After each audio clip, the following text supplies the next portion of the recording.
ಕಾಂಗ್ರೆಸ್ ನಾಯಕರ ಮೇಲೆ ಮತ್ತೆ ಇಡಿ ದಾಳಿ ನೋಡಿ, ಸೆಂಟ್ರಲ್ ಗೌರ್ಮೆಂಟ್ಗೆ ನಮ್ಮ ಜೊತೆ ಐಡಿಯಾಲಜಿಕಲಿ ಫೈಟ್ ಮಾಡೋದು ದಮ್ಮು ತಾಕತ್ತಿಲ್ಲ. ಬಿಜೆಪಿ ಲೀಡರ್ಶಿಪ್ ಅದು NDA ಅಂದರೆ ನ್ಯಾಷನಲ್ ಡೆಮೊಕ್ರೆಟಿಕ್ ಅಲಿಯನ್ಸ್ ಅಲ್ಲ, ಅದು ನೇಷನ್ ಡೆಸ್ಟ್ರಾಯಿಂಗ್ ಅಲಿಯನ್ಸ್. ಅದು NDA ಅಂದರೆ ನೇಷನ್ ಡೆಸ್ಟ್ರಾಯಿಂಗ್ ಅಲಿಯನ್ಸ್. ಅವ್ರಿಗೆ ನಮ್ಮ ಜೊತೆ ಐಡಿಯಾಲಜಿಕಲಿ ಫೈಟ್ ಮಾಡಕ್ಕೆ ಬರ್ತಾ ಇಲ್ಲ. ಸುಮ್ಮನೆ ಟಾರ್ಗೆಟ್ ಮಾಡ್ತಿದ್ದಾರೆ. ಈಗ ಬೆಳಗ್ಗೆನೆ ನಮ್ಮ ಸಂಸದರು ತುಕಾರಾಮಣ್ಣ ಮತ್ತು ಡಾಕ್ಟರ್ ಶ್ರೀನಿವಾಸು ಮತ್ತು ನಮ್ಮ ನಾರಾ ಭರತ್ ರೆಡ್ಡಿ ಮತ್ತು ಕಂಪ್ಲಿ ಗಣೇಶನನ್ ಮನೆ ಮೇಲೆ ರೈಡ್ ಮಾಡಿದ್ದಾರೆ. ಯಾಕೆ ವಿನಾಕಾರಣ ಟಾರ್ಗೆಟ್ ಮಾಡೋದು? ವಿಜೇಂದ್ರ ಅವ್ರು ಕ್ಲೀನ್ ಆಗಿದ್ದಾರಾ? R ಅಶೋಕ್ ಅವರು ಟ್ರಾನ್ಸಾಕ್ಷನ್ ಕ್ಲೀನ್ ಆಗಿದೆಯಾ? BJP ಅವ್ರಿಗೆ ಈವನ್ ಸೆಂಟರ್ BJP, ನಾನು ಪ್ರಹ್ಲಾದ್ ಜೋಶಿ ಸಾಹೇಬ್ರನ್ನ ಒಂದು ಕ್ವಶನ್ ಕೇಳಕ್ಕೆ ಇಷ್ಟಪಡ್ತೀನಿ. ಯಾಕೆ ಪ್ರಹ್ಲಾದ್ ಜೋಶಿ ಸಾಹೇಬ್ರೆ ಕರ್ನಾಟಕದ ಕಾಂಗ್ರೆಸ್ MLAಗಳನ್ನ ಈ ಪ್ರಕಾರ ಟಾರ್ಗೆಟ್ ಮಾಡ್ತಿದ್ದೀರಾ? ಯಾಕೆ ಭಯ ಬಂದ್ಬಿಟ್ಟಿದ್ಯಾ 29ನಲ್ಲಿ ಸೋತೋಗ್ತೀರಾ ಅಂತ? 29ಗೆ ರಾಹುಲ್ ಗಾಂಧಿ ಅವ್ರನ್ನ ನಾವೆಲ್ಲ ಏನು ಕಾಂಗ್ರೆಸ್ ಪಕ್ಷದ ಪ್ರತಿಯೊಬ್ಬರು ಸಾಮಾನ್ಯ ಕಾರ್ಯಕರ್ತರಿದ್ದೀವಿ. ನನ್ನಂಥ ಸಾಮಾನ್ಯ ಕಾರ್ಯಕರ್ತನ ಪ್ರತಿಯೊಬ್ಬನ ಕನಸು 2029ನಲ್ಲಿ ಸೆಂಟ್ರಲಲ್ಲಿ BJPನ ಕೆಳಕ್ಕೆ ಇಳಿಸ್ಬೇಕು.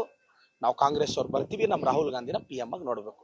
ಆಯ್ತು, ಇಂಥ ಟಾರ್ಗೆಟ್ 1 ಆಗುತ್ತೆ, 100 ಆಗಲಿ ಬಿಡಿ, we are ready to face. ಮತ್ತೆ BJP ಅವ್ರು ನೆನಪಿಟ್ಕೋಬೇಕು, we don't care at all.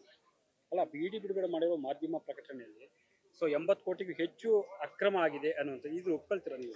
Sir, ನಾನು ಹೇಳೋದು ಜನರ ಮುಂದೆ ಇಡಕ್ಕೆ ಹೇಳಿ. ಈಗ ಓಕೆ, ಅವ್ರು ಕೋರ್ಟ್ ಕೊಡೋ ಚಾರ್ಜ್ ಶೀಟ್ನ ಲೆಟ್ ದೆಮ್ ಟೆಲ್. ಸುಮ್ಮನೆ ಟಾರ್ಗೆಟ್ ಮಾಡ್ತಾರೆ. ಅದೇನು ಗೊತ್ತಾ, ಕರ್ನಾಟಕದಲ್ಲಿ ಕಾಂಗ್ರೆಸ್ ಸರ್ಕಾರನ ಡಿಸ್ಟೆಬಿಲೈಸ್ ಮಾಡಬೇಕು, ಅದರ ಪ್ರಯತ್ನ. ಅವ್ರ ಕೈಯಲ್ಲಿ ನಮ್ದು 136 + 4 140 ಇದೀವಲ್ಲ, ಅವ್ರಿಗೆ ಭಯ ಬಂದ್ಬಿಟ್ಟಿದೆ. ಹಾಗಾದ್ರೆ ವಾಲ್ಮೀಕಿ ನಿಗಮದಲ್ಲಿ ಅಕ್ರಮ ಆಗಿಲ್ಲ ಅಂತ? ಅಕ್ರಮ ಆದ್ರೆ ಯಾಕೆ ಅದ್ರ ರಿಲೆವೆಂಟ್ ಎಲ್ಲ MLAಗಳನ್ನ ಇದು ಮಾಡ್ತಿರೋದು? ವಿಜೇಂದ್ರ ಅವ್ರ ಅಕ್ರಮ ಆಸ್ತಿನ ತನಿಖೆ ಮಾಡೋದು ದಮ್ಮಿದ್ಯಾ ಇಡಿಗೆ? ಅಶೋಕ್ ಅವ್ರನ್ನ ತನಿಖೆ ಮಾಡೋದು ದಮ್ಮಿದ್ಯಾ? ಅವ್ರ ಪೀರಿಯಡಲ್ಲಿ ನಡೆದಿರೋ ಅಕ್ರಮಗಳು ದಮ್ಮಿದ್ಯಾ? ಹೋಗ್ಲಿ, ಕೋವಿಡ್ ಸ್ಕ್ಯಾಮ್ನ ಮುಟ್ಟಕ್ಕಾಗತ್ತ ಅವ್ರ ಕೈಯಲ್ಲಿ IT ED ಅವ್ರಿಗೆ? ಅಲ್ವಾ? ಏನೋ TV-ಯಲ್ಲಿ ನೋಡ್ತಿದ್ದೆ 20-21 ಕೋಟಿ ಅಕ್ರಮವಾಗಿದ್ದು ಅಂತ. 7,000 ರಿಂದ 8,000 ಕೋಟಿ ಮಿಸ್ಯೂಸ್ ಆಗಿದೆ ಕೋವಿಡ್ ಅಲ್ಲಿ. ಅದು ED ಅವರು IT ಅವರು ಏನು ಕಣ್ಮುಚ್ಕೊಂಡು ಕೂತಿದಾರಂತ? ಮಾನ ಮರ್ಯಾದೆ ಇಲ್ವಂತ IT ED ಅವ್ರಿಗೆ? IT ED ಅವರು ಒಂಥರ BJP ಏಜೆಂಟ್ಗಳ ತರ ಆಡ್ತಿದ್ದಾರೆ. But IT ED central government ನಾವು ಹೇಳಕ್ ಇಷ್ಟಪಡ್ತೀವಿ. ಏನ್ ಟಾರ್ಗೆಟ್ ಮಾಡ್ತೀರಾ ನೀವು? ಮಾಡ್ಕೊ ಹೋಗಿ ನೋಡೋಣ. ನಮ್ಮ ಕಾಂಗ್ರೆಸ್ MLAಗಳು ಒಬ್ಬನ ಆತ್ಮವಿಶ್ವಾಸನೂ ನೀವು ಕಡಿಮೆ ಮಾಡೋಕ್ಕಾಗಲ್ಲ. ಜಾತಿ ಜನಗಣತಿ ಮರು ಸಮೀಕ್ಷೆ ಅನ್ನುವಂಥದ್ದು ಈಗ ಕಾಂಗ್ರೆಸ್ ತೀರ್ಮಾನ ಆಗಿರೋದು. ಎಸ್, ಒಳ್ಳೆ ಅಭಿಪ್ರಾಯ ಸರ್ ಅದು. ಯಾಕೆಂದ್ರೆ ತುಂಬಾ ವರ್ಗಗಳಿಂದ ಮತ್ತೆ ಜಾತಿ ಸಮೀಕ್ಷೆ ಮಾಡಬೇಕು ಅಂತ ನಾನು ಒಳ್ಳೆ ತೀರ್ಮಾನ ತಗೊಂಡಿದ್ದೆ. ನನಗೂ ವೈಯಕ್ತಿಕವಾಗಿ ಅದರ ಬಗ್ಗೆ ಸಂತೋಷ ಇದೆ. ಮತ್ತೊಮ್ಮೆ ಪ್ರತಿ ಮನೆಗೆ ಹೋಗಿ ಪ್ರತಿಯೊಂದು ಡೇಟ್ ನನಗೆ ಗೊತ್ತಿರೋ ಪ್ರಕಾರ ಎಲ್ಲಾ ಸಮುದಾಯಗಳು ಸೇರಿದ್ರೆ ಕರ್ನಾಟಕ, ಯಾವುದೋ ಒಂದು ಸಮುದಾಯ ಅಂತಲ್ಲ. ಆ ಕಾರಣಕ್ಕೆ ಇದು ಒಳ್ಳೆ ತೀರ್ಮಾನ, ಕ್ಯಾಬಿನೆಟ್ ಅಲ್ಲಿ ಅಂಗೀಕರಿಸ್ತಾರೆ ಅಂತ ಭಾವಿಸಿದ್ದೆ. ಸಿದ್ದರಾಮಯ್ಯ ಹಿಂದೆ ಮಾಡಿದ 167 ಕೋಟಿ ರೂಪಾಯಿ ಅದಾಗಾದ್ರೆ ನೀರಿನಲ್ಲಿ ಹೋಮ ಮಾಡ್ದಂಗೆ ಆಗಿದೆ ಸರ್. ಹಾಗನ್ನಕ್ ಬರಲ್ಲ, ಇದು 15 ವರ್ಷದಿಂದ ನಡೀತಾ ಇರೋದು. ಈಗ ನೋಡಿ, ಕರ್ನಾಟಕದಲ್ಲಿ ಕೆಲವು ಪ್ರಬಲ ಸಮುದಾಯಗಳು ಒತ್ತಾಯ ಮಾಡಿದೆ. ನಾವು ಆ ಪ್ರಬಲ ಸಮುದಾಯದ ಎಮೋಷನ್ಸ್ ರೆಸ್ಪೆಕ್ಟ್ ಮಾಡಬೇಕು. ಸೊ ಅವ್ರು ಹೇಳೋದು ಮತ್ತೆ ಮನೆಗೆ ಹೋಗಿ ಇದು ಮಾಡೋಣ, ನಂಬರ್ಸ್ ಏನ್ ಬಂದ್ರೆ ಅದನ್ನ ಪಬ್ಲಿಕ್ ಲೈಫಲ್ಲಿ ಇಡೋಣ ಅಂತ. ಅವ್ರು ಹೇಳ್ತಿರೋದೇನಂದ್ರೆ ನಮ್ಮ ಮನೆ ಹತ್ರ ಬಂದೇ ಇಲ್ಲ, ಸಮೀಕ್ಷೆ ಕೇಳೇ ಇಲ್ಲ ಅಂತ. ಸೊ ಇನ್ನೊಂದ್ಸಲ ಮಾಡ್ಬಿಟ್ರೆ ಸರಿ ಹೋಗುತ್ತಲ್ಲ.